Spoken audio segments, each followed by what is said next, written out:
I'm Ralph Robinson. I'm a printmaker.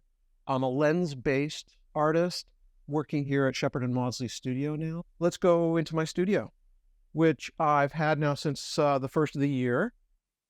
And it's really a hybrid of a tech space here with our large format printers, our UV exposure unit, but then starting about here and over is my studio. This is one of my early successes. It's just a pure black and white photogravure with a little bit of sepia in the ink. I went down to Merida in the Yucatan and shot a bunch of pictures at a particular hacienda and brought those to the Photogravure plates and made a series of them. This is a abuela making tortillas. This is on that same hacienda, a machine that was used to make sisal. Comes from the agave plant and they make rope out of it. This is basically a target. On this target is printed, it's a grayscale, essentially, from paper white here to a very rich black. The shades between that are 21 steps. So if you count all these shades of gray from white to black, there are 21 of them, and they're in 16 different places. So it's a 21 by 16 step target. You not only want this range of tones to make sure you're getting all of that and you can differentiate between each shade, but you also have to account for the fact that this is an etching. I'm going to be inking and wiping this plate, and I may overwipe here and underwipe here, right? So you have to be a master printer to be able to print that. I don't consider myself really a master printer. I do. Thank you. What I'm really good at is perseverance. The number of these that you see on the table here are all the ones that I messed up on or that I needed further adjustments on. And I kept at it. There's a lot in the trash can, too, that I didn't even save. It took you that long? Months and iterations, but also consultation with someone I do think is a master printer, and that's John Cohn up in Vermont. He runs a studio up there called Cohn Editions, and he has taken Photogravure to another level.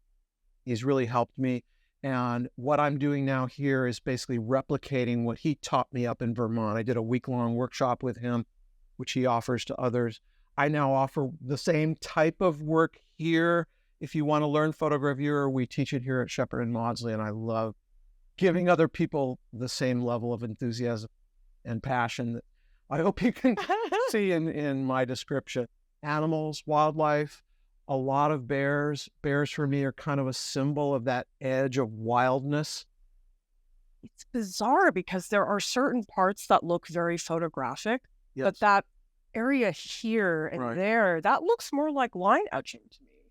The level of fidelity that you get to the original image here is just amazing to me. And I think that's really what you're seeing is just the depth, the almost 3D, and everything from a deep, dark, rich black to the highlights, which are paper white. That all is possible with these new plates. The gradients are so refined. I mean, look at just that one spot. It's all pretty much the same value, but I mean, I almost feel like I'm looking at color. I love to hear that. Even with just a plain one monochrome color ink, I think there's a depth of tonality in these images that I'm enamored with it. What you're not seeing is the months of work that it took to calibrate this system. And I don't know about you, I'm a nerd.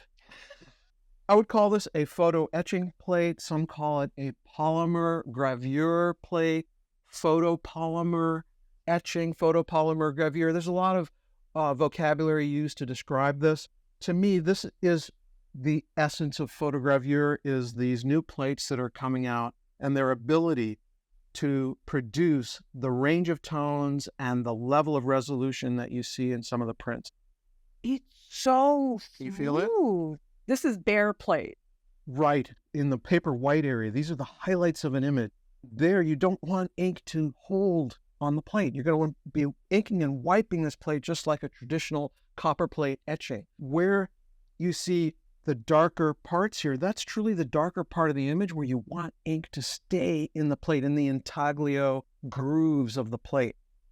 You ink the plate, you wipe it with special wiping cloth, and then the paper goes on top, runs through the press, and what you get is the print. An etching press. Once you get to the table over there where we ink and wipe and run it through the press, it's basically the traditional etching process, copper plate etching. But this is not a copper plate. It's a steel-backed plate that begins with a photopolymer coating. It's a photosensitive coating. So we keep them in black plastic bags, just like you would photo paper. And then we print directly on them with the image. This is the innovation that I think in the last year or two, I'm seeing more and more photogravure artists use. I want to talk a little bit about combining photogravure with inkjet, with color. The beauty of these plates is they are subject to all of the same wonderful traditional etching techniques that you might use for a copper plate. So it's very compatible with other printing techniques. One approach I've done to bring color in, you can see here, I've applied red ink to just that one spot on the plate for the lava flow. This is a lava flow in Iceland. It's largely black ink all around the lava, and then I put on the plate, and this is called à la poupée. So you dab ink onto the plate to bring color to the image. To that one spot or the whole thing? Wherever you see red here, that's where I've applied directly to the plate the redder ink. And then at the same time, I'm filling in around that with black, and then it goes through the press once. So this is a single run of paper on the plate. It's a photogravure on top of inkjet. So I begin with an inkjet image that is then used with the photogravure to produce a 2-layer and 2-color image. And I don't know other artists doing this right now, but it's become really one of the core approaches. It's a mixed media approach. This is the inkjet. That's right. And then I bring the plate with the photogravure. Right. So the very first time I printed that, it came out like this. It was terrible. And I couldn't figure out what went wrong. So I tried it again, and it came out bad again. And like a dummy, I kept knocking my head against the wall, and I tried to play with the pressure on the press and the ink mix, and nothing was working. Whoa! Until I realized, you know what? I forgot to dampen the paper. All etching depends on your paper penetrating the plate. The intaglio areas of the plate that are holding the ink, they need to be pressed in. And so you dampen the paper. For some reason, I don't know if I didn't get enough sleep that night, I forgot to wet the paper. This is dry paper. This is dry paper. It produced this terrible image. But you know what? I loved the way the iceberg came out in this. That's incredible. And when I fixed the problem, I lost that beautiful color. I decided to take the inkjet, and instead of dampening the whole paper, I covered the color area, the inkjet area. So you masked it out. I masked it out, spritzed with a water sprayer. Every part of the paper other than the part I wanted to get dry, I keep dry, got wet, and that part stayed dry. And then when I printed that, I got the best of both worlds. That's extraordinary. The nice, clean sky here with the dark, rich, even tones. But I also reduced the amount of ink that was going to settle into the grooves in the drier iceberg area of the image. And the other thing you might notice is I brought in the Arctic tern. This is an actual shot of the eclipse that happened in April. Oh, yeah. I took that in Arkansas, and you can see a little bit of earth shine there, the detail in the middle of the moon. The iceberg is from the Arctic. Wait, you went to the Arctic? This is from Svalbard, between Norway and the North Pole. And then the bird is an Arctic tern. It was not sitting on this particular iceberg. So this is a photo montage of 3 different images coming together onto the plate.